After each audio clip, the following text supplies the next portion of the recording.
Okay, pupunta tayo ngayon ng Block 129 dito sa Naik View. Tour ulit tayo. Dito naman tayo sa kabila dumaan. So ito na yung dulo. Backdoor ang daan natin kasi lagi tayo sa main road. So magba-backdoor tayo. Ito yung backdoor. So 69 ito. Nakikita nyo yung mga kaanuhan na yan, kakawayan na yan. Ilog na yan dyan. Masyadong mataas na ilog na yan. Pagtawid mo ng ilog, yung halang na sa kabila. So 170, 179. So,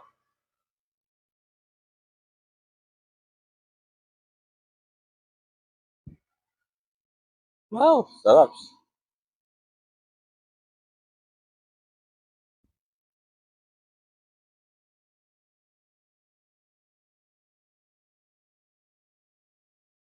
129 coming up. Nasaan ka na ba?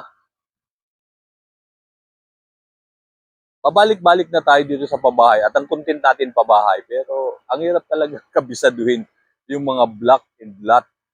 So kailangan talagang tsatsagain mo siyang hanapin yung mga block and lot at hindi pa naman yung pagkaka-arrange ng block and light accordingly. So katulad to 104 na, 100 na dito. So hindi natin alam kung saan tayo. Dito tayo sa dulo. Dito tayo sa dulo. Di ba? So yun siya sabi ko dito. Yung tubig ng supply dito, ayan kikita nyo, nag-improvise sila, hindi maayos. So, pero kahit na, ah, nakakatuwa na din dahil nga, syempre, may supply na ng tubig, no? Yung mga beneficiary na na-relocate na dito yan. Nag-improvise sila, gumawa sila ng paraan na makaroon ng supply. Ayun nga lang, hindi maayos kasi nakalutang sa kalsada. Hindi talaga siya na nahapon po doon sa proper. So, sana pagdating ng araw, maayos nila, magkaroon ng maayos yung koneksyon o nilagyan ba nila ng abang to para sa tubig ng mga kabayan. Kung wala, ganyan na magiging itsura. 107, nasa ba yung 129 na yun? Meron ba kayang 129? So, 107. Ayun lang. Hindi natin makikita yung 129. Kasi, mga inaayos pa. Ito na dulo. Ito, yung 129 na yan, posibleng nandito sa lugar na to. So, magtanong tayo kila kuya. Baka alam nila.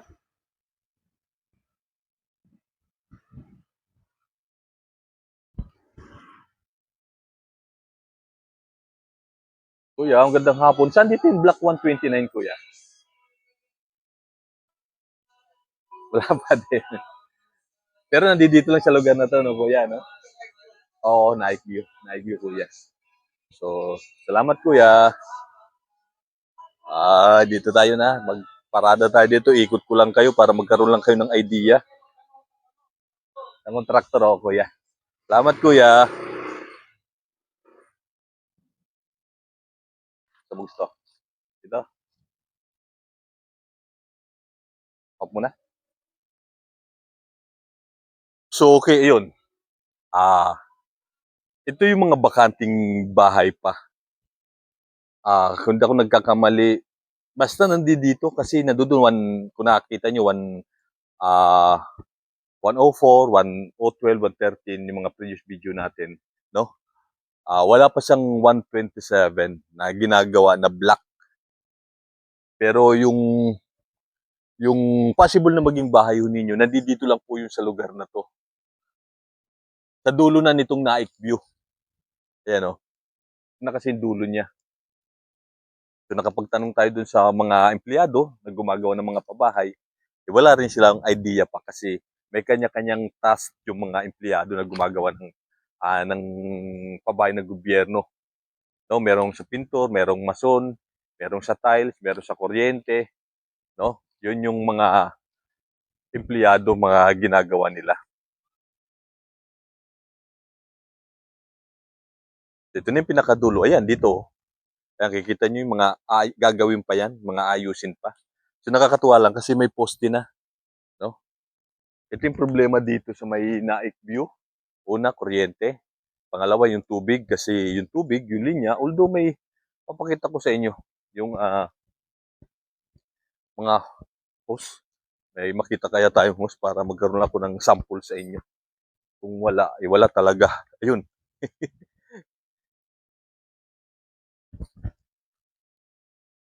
May ganitong hose. Oh.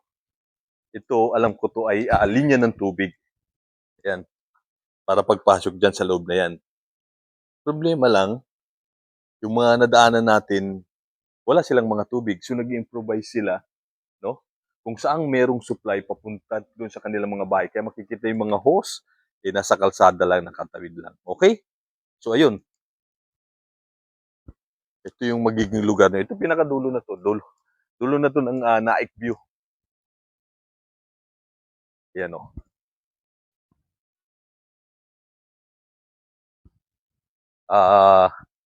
Ito na yung ilog na,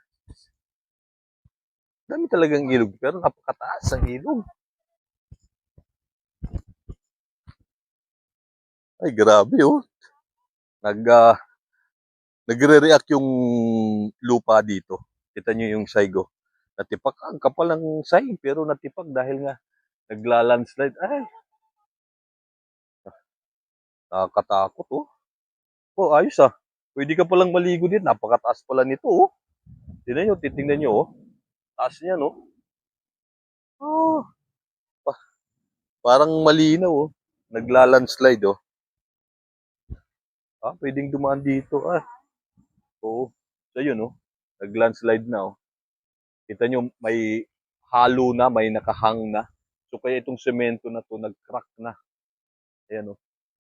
So kung matsitsimpo ka dito sa mga bahay na to, hindi ko lang alam kung safe na tumira o tirhan pa itong mga bahay na to. Itong nasa dulo na to. Gawa nga ng, kikita nyo yun, oh. Ito, laki na pala ng binaba, oh. Imagine nyo to, oh. Ayan, oh. So, parang itong buong kinakatayuan natin, wait lang, pakita ko sa inyo. Parang itong kinatatayuan natin, itong kalsada na to, semento, posible, pagdating ng araw, gumuho ito. Although ako ngayon na medyo nangingilo ko, nanginginig yung bibig kasi nakatayo na tayo dito sa bumaba, ayan, oh, itong kalsada na to, ayan, oh. Bumaba na yan na parang ilang feet, inches pala.